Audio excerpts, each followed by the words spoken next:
The reviews are in, and we're going to tell you what they are. He's Todd Vandenberg, and I'm Rob Steele. We've got 3 more movies to review this week. I know one of which we've been looking forward to, and you know what? We're saving it for the end. Haha. So you'll have to sit through the other 2 movies, which I'm sure at least one of them has got to be good, I think. I would say both of them are good. Hey, because they're both Todd's. So. Both of these you will not be going to see at the movie theaters, though, because they're no longer at the theaters, but you can watch them at home in the comforts of your own domicile. The first one I'm going to talk about is the one that probably has a little more buzz. Well, has a lot more buzz going on right now because it came out on Netflix about a week or 2 ago, called Abducted in Plain Sight. And this is a documentary, actually came out in 2017, and it is the story of a young girl who was befriended by a family friend who basically just set out to ingratiate himself into the family, so for the sole purpose of running off with their 13-year-old daughter. And then when it started, I think she was actually 12. It's extremely well done. Has interviews with the young woman. This happened 30-some years ago. Has interviews with the woman, and interviews with both her mom and dad, who are both still around. No interviews with the guy who did the abduction because he ain't around no more. I had to look up, and I did a little bit of research to find out if this is really a true story or if this is a hoax, because the details are extremely hard to believe. Not because of how he did it, but the fact that the family allowed this to happen. They are either the dumbest freaking people on the planet, or I don't know what the deal is. But it was clear. There were clearly so many signs that this guy was a pedophile, and they just went along with it. He kidnapped the girl. Eventually, they got her back. Nothing really happened to him. You'll have to watch the show to figure out why this happened. He convinced them, and this is in a lot of the write-ups about the show, so it's hardly a spoiler, but he convinced them that his therapist said for therapy, he needed to sleep with her, not sexually, but sleep with her in a bed to overcome his feelings for her. They allowed this to happen for 4 nights a week for weeks. Who the hell does this? Are you sure this wasn't a Jerry Springer episode? I'm just asking. It's like the worst Jerry Springer episode ever. It's unbelievable how naive/stupid these parents were. Holy crap, they should have been put to death for their ignorance. It's just unbelievable how they could have allowed this crap to happen. He did things to them. And they rolled with it. It's a fascinating show. It'll make you angry. It'll make you upset at these people that they could be that inconceivably dumb to let this crap continue for years. And like I said, that's why I was like, okay, this can't be real. This absolutely cannot have really happened because there's nobody on the planet this damn dumb. But I guess they really were. But it is fascinating to watch this story, to see how they deal with it in the aftermath of everything, to find out what happened with the predator, B, as he was happily called by his neighbors who allowed all this shit to go down. She wasn't his only victim either at all. So, Abducted in Plain Sight, absolutely recommend it. It's kind of a horror movie just because it's amazing that, and to me, the problem isn't so much the pedophile. They're out there, and I'm not saying, oh, that's cool, but most parents are going to pick up on one of, 1,000 cues and do something about it. And the fact that it didn't happen once, it happened twice. Same guy, same daughter. So definitely watch Abducted in Plain Sight, and you will be shocked and amazed at just how unbelievably weird some people can be. And I'm talking about the parents. Do you want to mention that? Excuse me. I can't talk. The director, that was great. The director is, and now I lost her name, and that's really fun. Well, but she's done a lot. Sky Boardman. She's done lots of documentaries, and this is by far the one that got the most notoriety. So, excellently done piece. It's just very puzzling how people like this can be walking the planet and breathing. Abducted in Plain Sight. Make sure you see it. The other movie I watched, thank God it's fiction, enjoyed this even more, perhaps because it was fiction, so I didn't have to wonder why people would do this kind of stuff. called Searching. Our good friend Ted, I know you're listening, Ted, mentioned this when it came out last year. Hey, Ted. And because he had gotten a screening for it. Because Ted's cool and gets to go to see stuff when it first comes out for free. Ted, you make me sad. Searching is a story of a single dad whose daughter disappears, 16-year-old daughter. And he takes the investigation, prompted by the police to some extent, but he does investigating his own, trying to figure out, okay, what's going on here? So he searches through social media to find out who her friends were, etc. The brilliance of this movie is that it's presented all through those devices. Everything is on a laptop screen, is on a phone screen, etc. It's going through Facebook and Instagram and all this stuff. It's tons of action, but it's almost all depicted through those formats, and some is maybe on like TV news, etc. It absolutely works. It's brilliantly presented. It's a really, really compelling story. John Cho plays the dad. If most people will know him as Sulu in the Star Trek reboots. He's excellent in this. And the twists and turns that the investigation takes as they're trying to find what happened to her. And he realizes she is not who he thought she was at all. Her life was very different from what he expected. It serves as a really wake call, I think, in general, to kind of be aware of what's going on with your kids. Understand that, and another message in it is to be there for them, be present, because that's part of the problem of what happened here. So, and I mean emotionally, be present. He's there, but he just doesn't. He kind of walls off things, which obviously he shouldn't have done. But this is a really good thriller. Excellent acting. Absolutely recommend. So Searching, definitely need to catch that. And it does have has a few red herrings, and you think, oh my gosh, I thought that's what was going to happen. And it turns out, nope, you were wrong. And then there are a couple more twists. So really, really well done movie, Searching.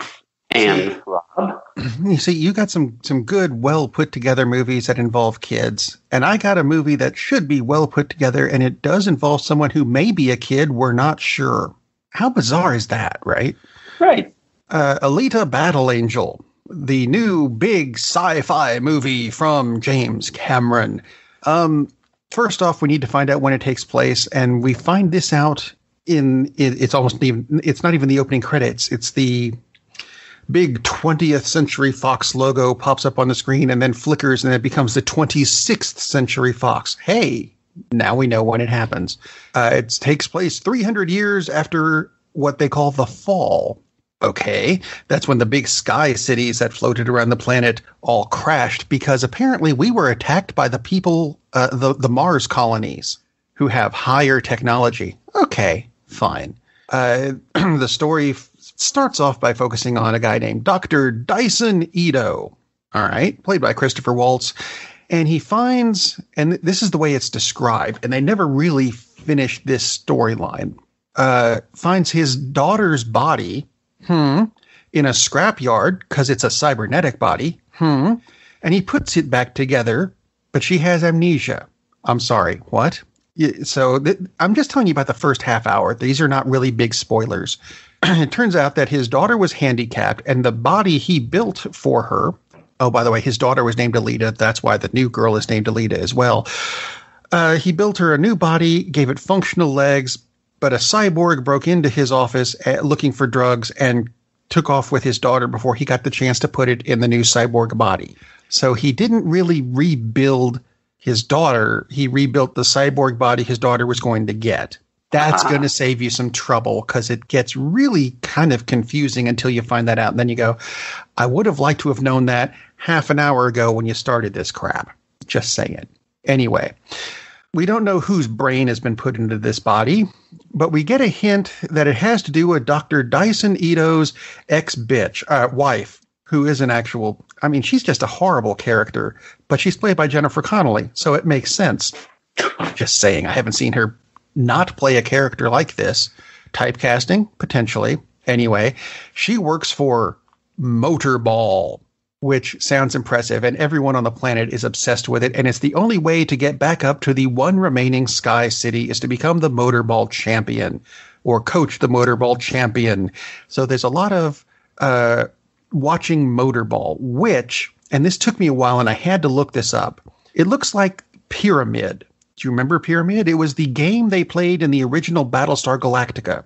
Okay. It was kind of like basketball, only now they're playing it on powered skates and a track. Kind of a roller derby thing. There's a ball involved. Yeah, whatever. Rollerball. Yeah.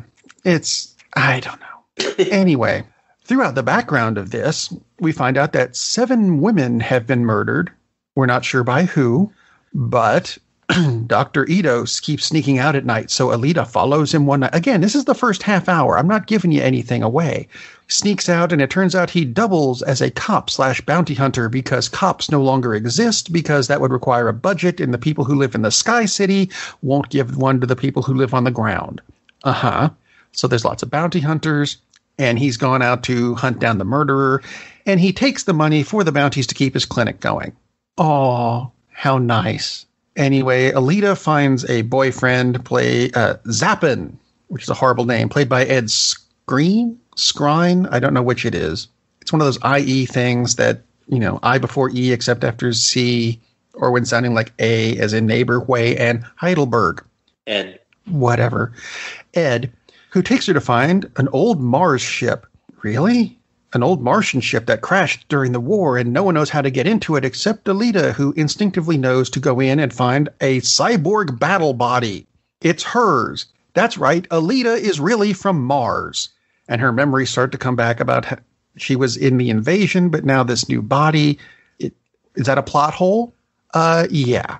Because Todd and I have been talking for months about this movie and how we're looking forward to it because it looks good. It looks like it would be fun. And you know what? Despite the fact that I'm pointing out all these plot holes that are just in the first half hour, it is kind of a fun movie, especially when you get things like the eyes. Because I was complaining about the eyes and how Alita's eyes are entirely too big for the rest of her body. Yes. And I did laugh when the boyfriend told her, I want to show you something, but it's a surprise. Close your eyes. And I went, that's going to take the rest of the movie in my head. Anyway, you get used to the eyes fairly quick, but the whole thing is she looks very CG through the whole thing, kind of like she's constantly wearing an Instagram filter. But at least she's constant like that through the movie. There are a lot of other characters who have big cybernetic bodies, but real faces. And it looks like Photoshop, where you just, cut out somebody's face and stuck it on a robot body. It doesn't look good. I'm expecting more from that. Something else I was trying to figure out. For some reason, the Tachikomas from Ghost in the Shell were not in the Ghost in the Shell movie. They're in this one because someone got confused along the way and said, oh, they belong over here. They were crossbred for some reason with the RoboCop ED-209.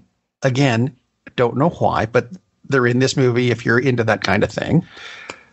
As for a bad guy, the bad guy is played by, and yes, I'm mispronouncing it, Maharaja Ali, who plays a subordinate to Nova, who is the guy who's in charge of the big city. We don't get to see Nova except in a couple clips. So Maharaja Ali is the bad guy, and he is absolutely wasted in this role.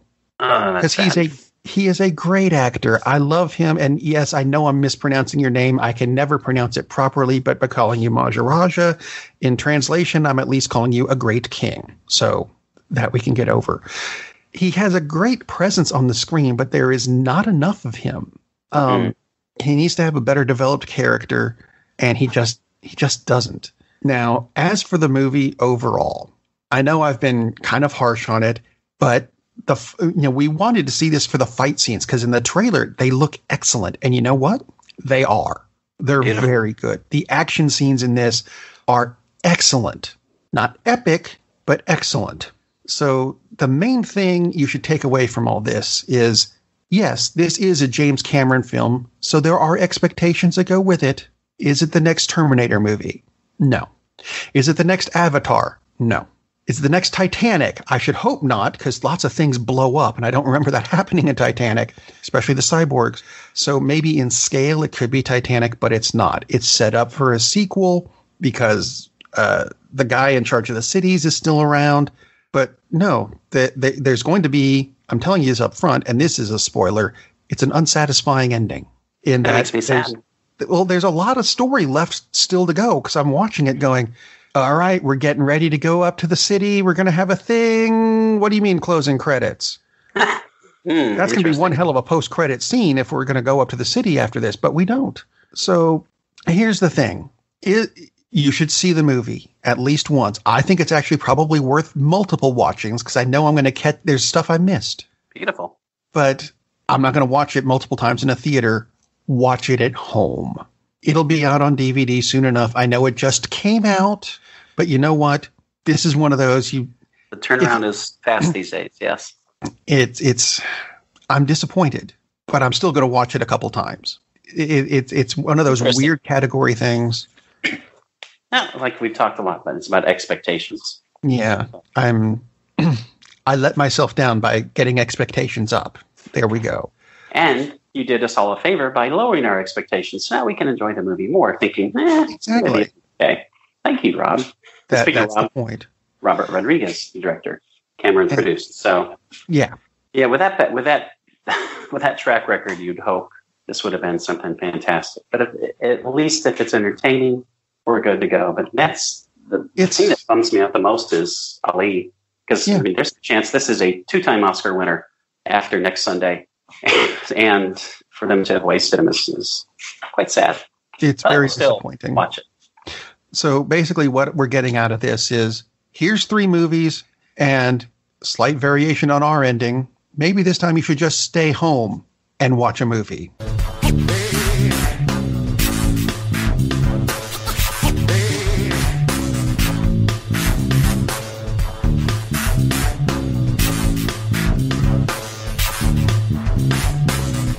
That's pretty much it.